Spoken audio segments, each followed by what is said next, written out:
3 কোটি গছ পুলি ৰোপণেৰে আমি অমৃত বৃক্ষ আন্দোলন 1 তাৰিখৰ পৰা আৰম্ভ কৰিছো। এডাল গছ পুলি মোৰ মাৰ নামত প্ৰধানমন্ত্ৰী নৰেন্দ্ৰ মোদী ডাঙৰীয়াৰ আহ্বানত এইবাৰ আমি অমৃত বৃক্ষ আন্দোলনৰ থিম লৈছো যে আমি এডাল গছ পুলি মাৰ নামত ৰোপণ কৰিম। অমৃত বৃক্ষ আন্দোলন আৰম্ভ হৈছে। 1 তাৰিখে মোৰ মাৰ নামত মই এডাল গছ পুলি ৰুলো। আপোনালোকেও মাৰ নামত গছ পুলি এডাল ৰোপণ কৰক। মা আমাৰ বাবে আটাইতকৈ প্ৰেম আৰু কৰোণাৰ এক জীৱন্ত মূৰ্তি। আৰু মাৰ নামত গছ পুলি এডাল ৰুই আমি বিমল আনন্দ লাভ কৰিব পাৰোঁ। অসমত এছাম সংবাদ গোষ্ঠী আছে, তেওঁলোকে বাৰে বাৰে সোধে যে আপোনালোকে যোৱাবাৰ ৰোৱা গছ পুলিবিলাক মৰি গৈছে। মই এটাই কথা ক'ব খোজো যে ভাল প্ৰচেষ্টা এটা ল'লে আপোনালোকে ঋণাত্মক কথা বতৰাবোৰ কিয় কয়? গছ পুলিবিলাক আমাৰ আত্মসহায়ক গোটৰ মাতৃসকলে, চাহ বাগিচাৰ শ্ৰমিকসকলে আৰু আমাৰ অংগনবাদী আশাকৰ্মী VDP সকলে বেটেলিয়নৰ কেম্পত, ষ্টুডেণ্টসকলে স্কুল আৰু কলেজত ৰোপণ কৰিছিলে। গছ পুলিবোৰ কিয় মৰিব? আৰু যদি সঁচাকৈয়ে মই গছ পুলিডাল মৰা দেখিছো, আমি এডাল নিজেই আৰু নতুন গছ পুলি ৰোপণ কৰি নিদিওঁ কিয়? সাংবাদিকৰ দায়িত্ব কেমেৰাত ফটো তুলি লৈ অহা, নে কোনোবা মৰি যোৱা গছ পুলি এডাল দেখিলে তাক আন এডাল জীৱন্ত গছ পুলিৰে পৰিৱৰ্তন কৰা? 1 কোটি গছ পুলি ৰক্ষণাবেক্ষণটো মুখ্যমন্ত্ৰীয়ে দিব নোৱাৰে। গছ পুলি ৰোৱাৰ আন্দোলন মানুহৰ আন্দোলন, সমাজৰ আন্দোলন। নেতিবাচক চিন্তাই আমাৰ মন মগজুক ঋণাত্মক কৰি দিয়ে। সেইবাবে মই আহ্বান জনাওঁ, কৰবাত যদি গছ পুলি এডাল মৰি যোৱা দেখিছে, আহক আমি একেলগে মিলি নতুনকৈ ৰোপণ কৰোঁ আৰু এই বছৰ 20 আগষ্টৰ আগতে আমি নতুনকৈ 3 কোটি গছ পুলি ৰোৱাৰ সংকল্পৰে আগবাঢ়ি যাওঁ। অসমবাসী ৰাইজ, অহাকালি দিনটো আমাৰ বাবে আৰু এক আনন্দৰ দিন।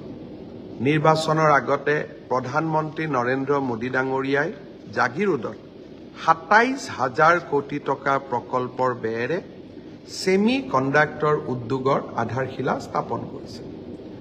তাতো সমালোচনা। বহুত মানুহে কৈছিলে যে ই নিৰ্বাচনী ভেলকি। মই এই শব্দবিলাক নিজেও ভাল নাপাওঁ আৰু বেলেগে ব্যৱহাৰ কৰিলেও মই দুখ পাওঁ। যি নহওক, অহাকালি টাটা সঞ্চয়ৰ মেনেজিং ডিৰেক্টৰ N চন্দ্ৰশেখৰণ গুৱাহাটীলৈ আহিব আৰু আমি দুয়োজনে মিলি অহাকালি জাগিৰোডত হ'বলগীয়া ছেমি কণ্ডাক্টৰ ইণ্ডাষ্ট্ৰীৰ ভূমি পূজন কৰিম আৰু অহাকালিৰ পৰা ই নিৰ্মাণৰ কাম দ্ৰুত গতিত আগবাঢ়িব। 18 মাহৰ ভিতৰত এই নিৰ্মাণ সম্পূৰ্ণ হ'ব।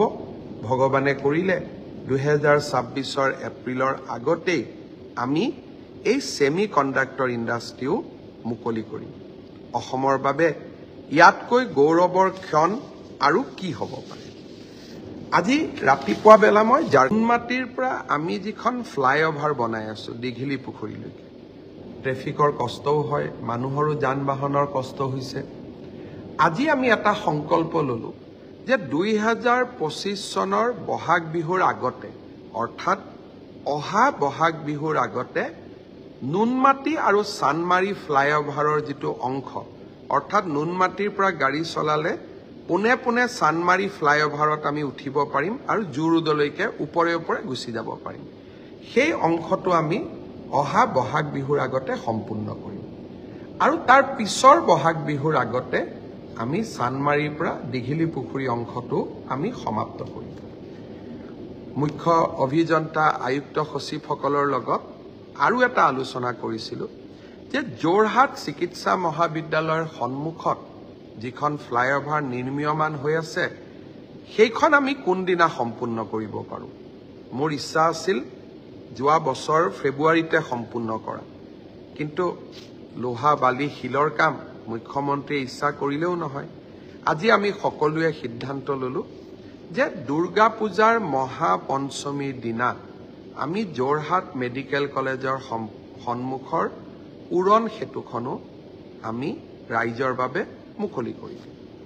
শ্ৰদ্ধাৰ ৰাইজ, ভাইটি ভণ্টি ভাগিনসকল, কেইদিনমানৰ পৰা আপোনালোকে শুনিছে যে আমি ঝুমুৰৰ ওপৰত গুৱাহাটীত এটা আকৰ্ষণীয় অনুষ্ঠান আমি আৰম্ভ কৰিব খুজিছোঁ। অসমৰ সংস্কৃতি বিশ্বৰ দৰবাৰত আমি লৈ যাব লাগিব। যোৱাবাৰ আমি বিহুক বিশ্বৰ দৰবাৰত লৈ গৈছিলোঁ, মানুহৰ মনত উৎসাহ উদ্দীপনাৰে ভৰি পৰিছিল। এইবাৰ আমি 8খন চাহ বাগিচাৰ পৰা 100 গৰাকীকৈ আমি ঝুমুৰ শিল্পীক গুৱাহাটীত মাতিম।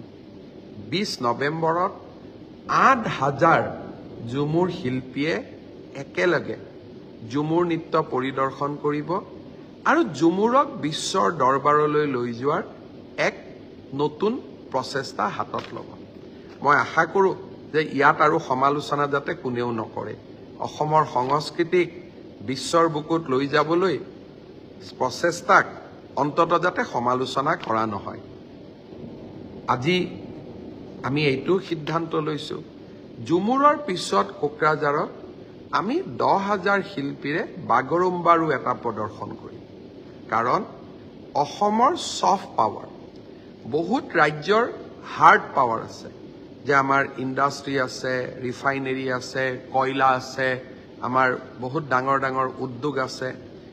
কিন্তু মানৱ সম্পদ, বিশেষকৈ সংস্কৃতি আৰু ক্ৰীড়াক ছফ্ট পাৱাৰ বুলি আমি ধৰিব পাৰোঁ।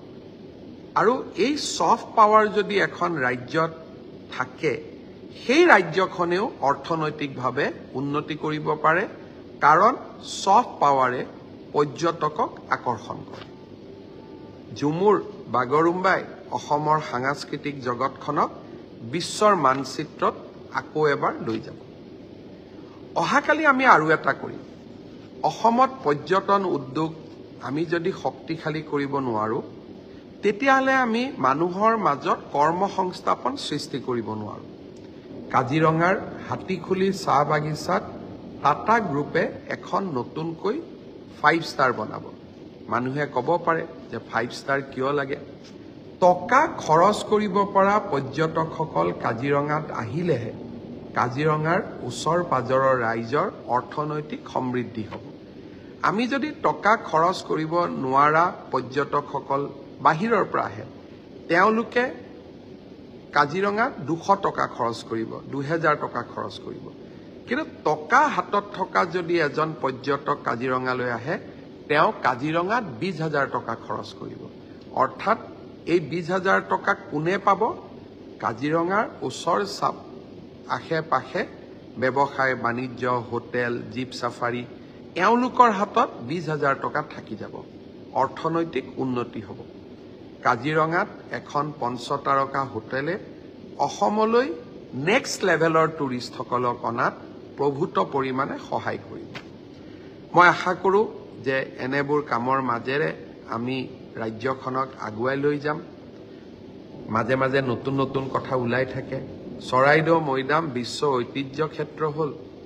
এতিয়া কংগ্ৰেছৰ নেতাসকলে বিশ্ব ঐতিহ্য ক্ষেত্ৰ চাবলৈ দৌৰ মাৰিছে।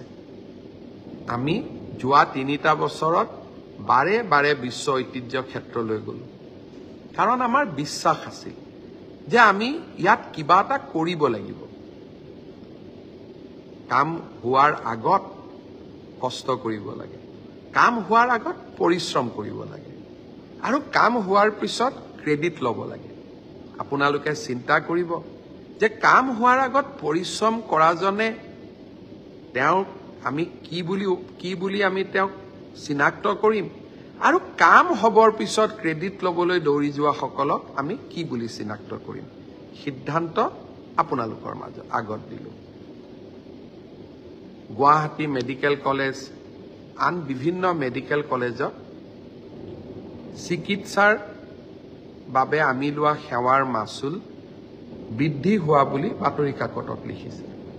দৰাচলতে যোৱা 20-22 বছৰ ধৰি অসমৰ চিকিৎসা মহাবিদ্যালয়ত আমি এটা টকাও মাচুল বঢ়োৱা নাছিলোঁ। এই 20-22 বছৰত সকলো ফালৰ পৰা খৰচ বাঢ়িছে।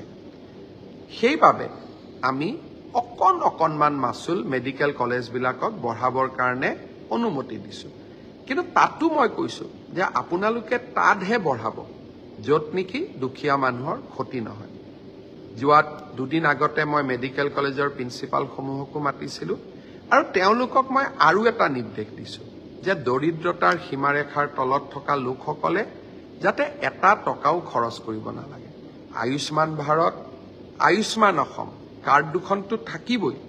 কাৰোবাৰ যদি এই দুখন কাৰ্ড নাথাকে তথাপিতো যদি তেওঁলোকক বিনামূলীয়া চিকিৎসা কৰিব লাগে আপোনালোকে বিনামূলীয়া চিকিৎসা কৰি দিব। আৰ্তজনৰ লগত আৰু দৰিদ্ৰজনৰ লগত আমি সদায় থিয় হৈ থাকিম। আৰু এটা মই কথাৰে সামৰণি মাৰিম, অহা 1 ছেপ্টেম্বৰৰ পৰা অসমৰ 13খন মেডিকেল কলেজতে এটা বিশেষ মেডিকেল কেম্প অনুষ্ঠিত হ'ব। কি বিশেষ মেডিকেল কেম্প?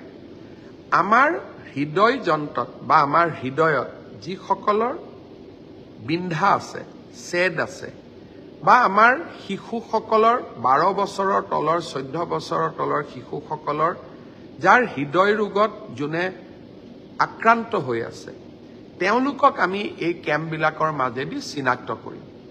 ইয়াক CHD বুলিও কয় মেডিকেল টাৰ্মছত।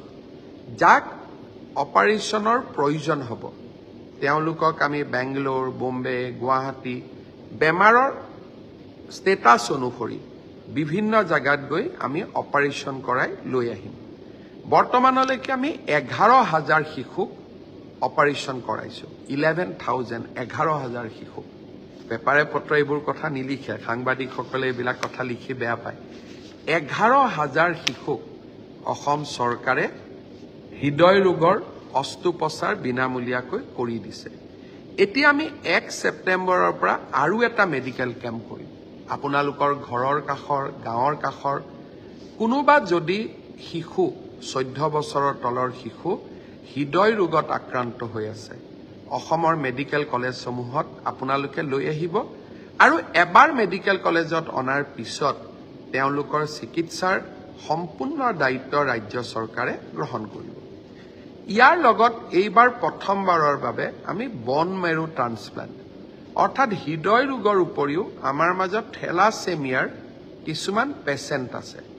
থেলাছেমিয়া ৰোগটো নিৰাময় কৰিব পাৰি যদি আমি বন মেৰু ট্ৰান্সপ্লান্ট কৰোঁ। এইবাৰ 1 ছেপ্টেম্বৰৰ পৰা হ'বলগীয়া মেডিকেল কেম্পসমূহত আমি বন মেৰু প্ৰয়োজন নেকি, ট্ৰান্সপ্লান্ট প্ৰয়োজনীয় নেকি তাৰ বাবে থেলাছেমিয়া ৰোগীসকলকো পৰীক্ষা কৰিম। হৃদয় ৰোগত আক্ৰান্ত থেলাছেমিয়া ৰোগীসকলক আপোনালোকে অসমৰ 13খন মেডিকেল কলেজতে লৈ আহিব পাৰিব।